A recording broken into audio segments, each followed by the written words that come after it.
Today we're headed into LX3 here in Texas. Yes, just down the street from Lockheed Martin, and I believe LX3 does quite a bit of work for Lockheed as well, but don't let that fool you. They do a lot of work for every industry and always welcoming more. Lamar is waiting inside. Started this company in 1999. Yes, the year we were all dancing to Prince and scared of Y2K. The Milltronics are all over this facility, and some of them are older than his children, which I think is super cool. So they grew up with the Milltronics themselves. Let's step inside and learn a little bit more about this story, about how paintball actually launched the company. Come on.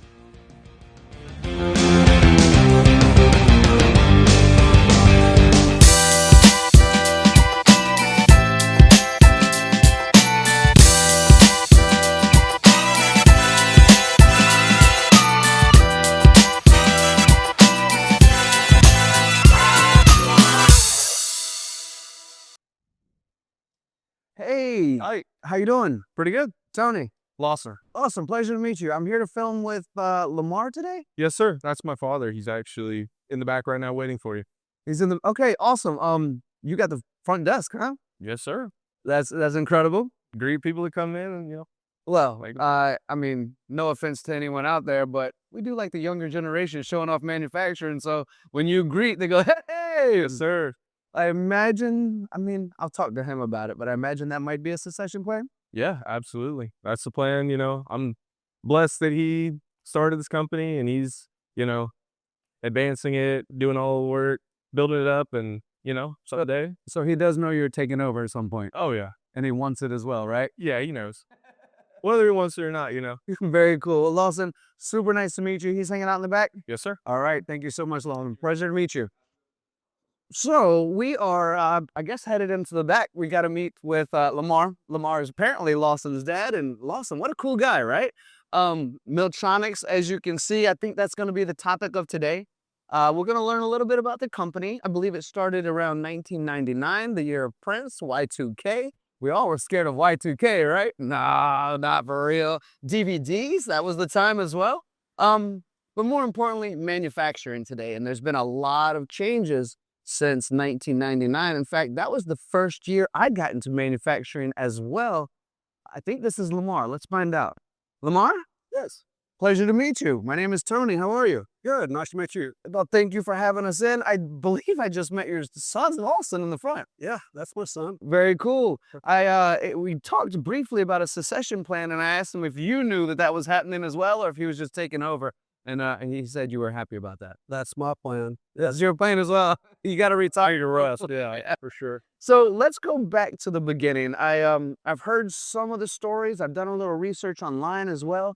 You guys started around 1999, is that correct? That's correct. How did that get started? Why did that get started? Well, basically, I was in the paintball industry. So after college, I was a student at UTA, and I was playing competitive paintball. And basically, a good friend of mine playing on the same team started a company with his uncle, and they said, "Hey, Lamar, we want you to be the design engineer." They offered me 5% of the company. So we did that for 6 years, building a specific product. And then when they sold the company, I bought the machine shop back and decided to start a service company. So I'm going to make the assumption, and we all know what assuming does, so don't do it. But I'm going to make the assumption anyway that you might have been kind of good at paintball. Yeah, I was pretty good. If you started a business around They it, were good. Yeah, Texas Storm, that's a legendary team. Texas Storm. Texas Storm, yeah. Oh my gosh, I feel like this is a story all on its own, so we might get to some of that today, but I know you guys and gals out there love to hear about machining. So another piece of research I've done, a little story I've heard, is you've kind of built the company around Milltronics and making some very precise products and very difficult products along the way. I believe starting around 2002 with your first machine. This is a 2005, and I think a 2008 in the other room, plus some brand new ones. Yep. Did my research pan out? Yeah, well, the original machines I bought from the paintball company were 93 vintage machines. So, Also Milltronics. yes, they were Oh my Milltronics. gosh. Yes. That was the first one I ever bought. But yeah, we had older Milltronics machines. So basically, the guy that started the company and brought me into the company, he happened to just connect with a reseller up in Minnesota Nielsen Enterprises that did surf cam and Milltronics, and basically we started using Milltronics machines. That's incredible. So I bought the machine shop back, and what I liked about Milltronics throughout this whole journey is just good customer service, solid machines at a reasonable price, and they last and they hold tolerances if you take care of them. So proving that those words are true, this one, 2005, still running it. Still running, still makes great parts. We can verify with CMM probe. All our machines have probing capability, so we can probe our standard, and basically this thing will repeat within. It's not as good as the newer machines, but a very accurate machine still. Still getting good parts out of it. Oh, absolutely. And what type of material do you typically run in here, Lamar? Right now, this has kind of become our carbon fiber machine. We do a lot of stuff for Lockheed, and a lot of it's carbon fiber BMI or carbon fiber epoxy. So we're kind of segregating that to this machine. We do other things in this machine too, but we try to keep that material out of the newer machines. I don't blame you. Yeah. But way to name drop a difficult pain in the butt material sometimes, and a really great company to work with, right? Absolutely. So let's walk this direction a little bit, Lamar, if it's okay, because I want to know more about what you make.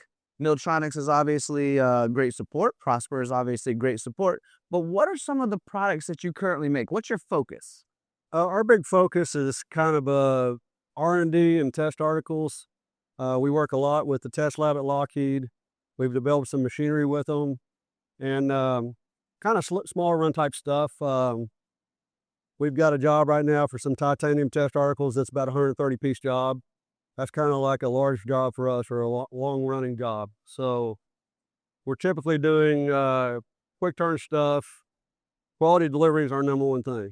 And, Lockheed sends our name to all different engineers. We get spread out throughout the company because our reputation is important to us. And that's one reason we're a small company, because I kind of demand certain things out of my employees and the way we work. And that's how we keep growing with our business. So I want to talk a little bit about that, if it's okay. So if you had a message for someone who wants to work with you, I mean, obviously you've been doing this for a good amount of time now. 1999, there's a succession plan that you're apparently willing to be okay with, meeting Lawson in the front. That's wonderful. You're obviously investing in brand new machines, so the future is looking good as well. If there was a message for someone watching this video right now saying, I am looking for a partner to work with, what kind of a message would you give them about the type of company that you are, the type of people that you are, the type of family that you are? What can they know about you to say, I am looking for a reliable partner, and Lamar, this could be you?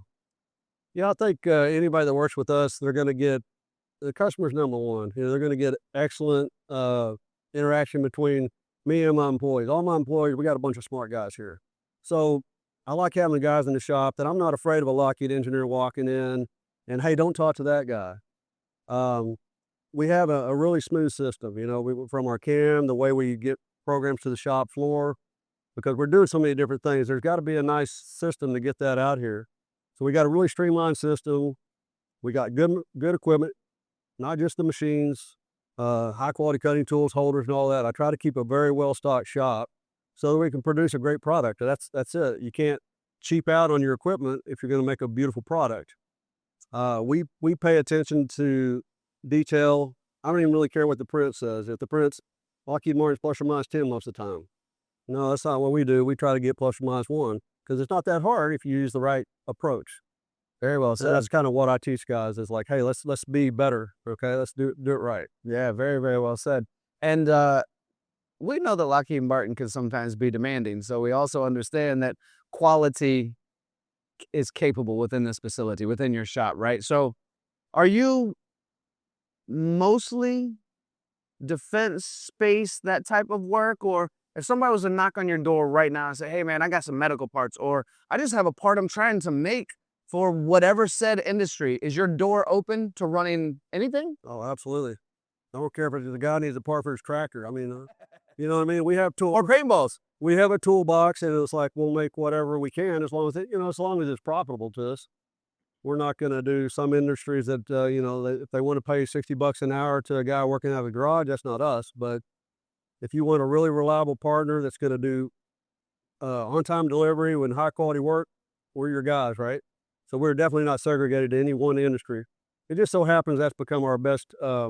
That's just our best partner right now. Oh, it's booming. Yeah. I mean, let's be honest. I mean, Yep. everyone's watching this right now. If they're in the industry, they already know why a lot of the industry is focused in that area. True. It's incredibly busy, and a lot of people have backlog. So let's go back a little bit to your recent investments in Milltronics. You have one. You mentioned 1993, I believe, when you first started playing with them a little bit.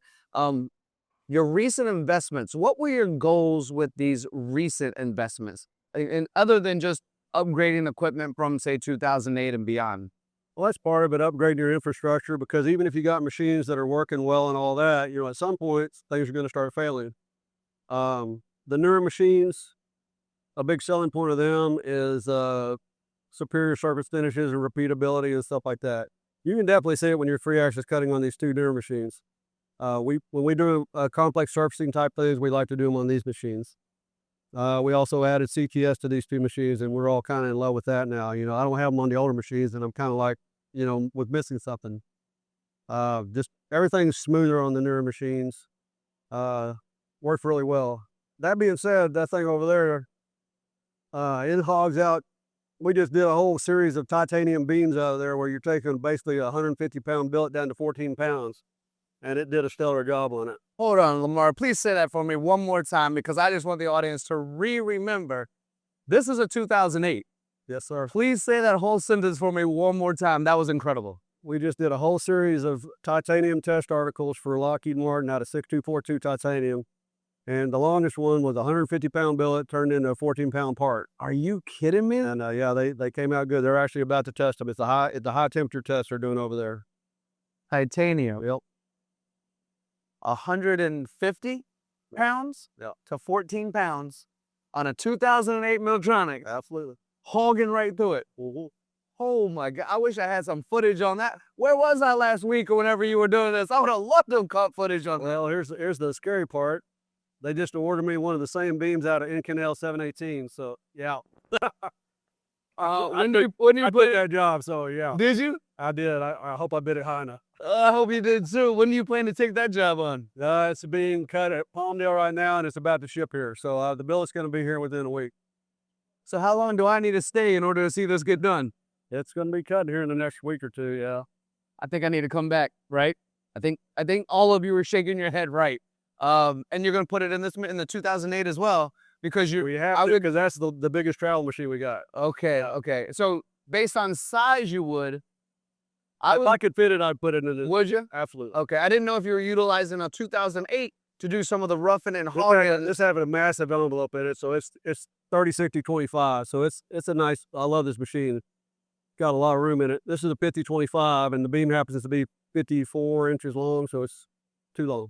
And we don't want to do secondary operations and slide it over and all that. That's a pain in the If butt. I had to, we'll just cut it here. That's where we did all the others with. I mean, if it's Yeah. if it's 2008 still running like it's supposed to, why not?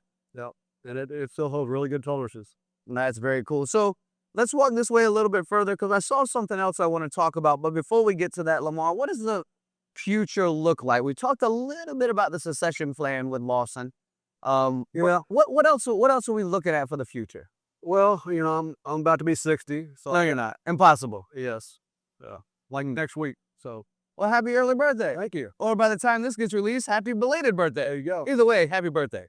But I got Lawson, I got Seth, like a couple of young guys that are really smart guys. Lawson been in and out of this shop since he was in 7th, 8th grade, and he's passionate about it. They both are, and I'm like going, hey guys, let's figure this out. Let's figure out how you guys are going to somehow take this over at some point, because I don't want to be working until I'm 75, 80 years old, So anyway, my best guys are the guys that I've kind of trained up from a young age. I mean, it's just without a doubt, you can teach them how you want to teach them, and they're smart and receptive, and these guys are sharp. So I have no doubt they can do it. It's just not whether or not they're going to stick around long enough to do it, right? They're gonna. I can feel it. I can feel it too. Yeah. And so, yeah, I would love, I get bombarded all the time. Hey, people want to buy manufacturing shops.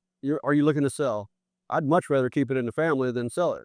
And so that's my goal, and that's what I really want to happen. I got a feeling these young men would prefer you keep it in the family as well. Yeah, I imagine so. Yeah. So for people who are learning about you and understanding the incredibly difficult work that you're capable of doing, even if it's just a one-off, my friends, not necessarily 50 or 100 or 300 or 1,000, but the difficult work, even small batches, how can they find you?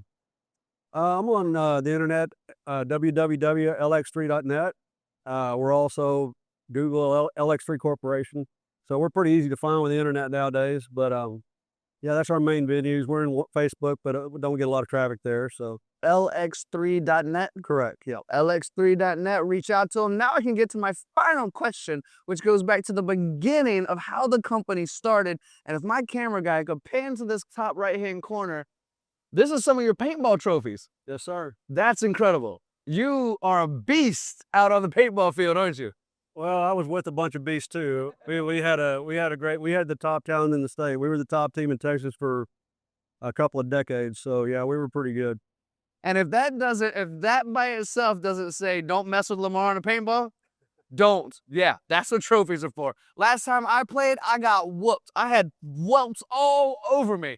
But this is the machine shop. This is my buddy Lamar. This is a succession plan. This is a lot of fun for me as well. I'm going to step outside, but Lamar, thank you so much. Really excited. I will try to come back to see you run that Inconel. Is that okay with you? That's sure. But please don't shoot me on the way in with your paintballs. That'd be scary as well. Appreciate you. Thank you. Another day, another story, another awesome story. And I'm learning more and more about Milltronics. I mean, each of these testimonials remind me of how durable and reliable these Milltronics machines are. I mean, for crying out loud, he has machines in there that are running right now since 2005, still cutting difficult materials. His 2008 plowing through titanium and apparently Inconel. And then the new machines, quality, precision, the next gen, loving the programming style. I mean, this all goes into why we invest in machines, right? We're not just investing for the moment or the day. We're investing for the next generation, for the legacies of our companies, for the growth of our companies, and to let everyone know we can make the components that require tight tolerances for you. This is LX3. This is Lamar. This is Lawson. This is a good story. Thank you all for joining me.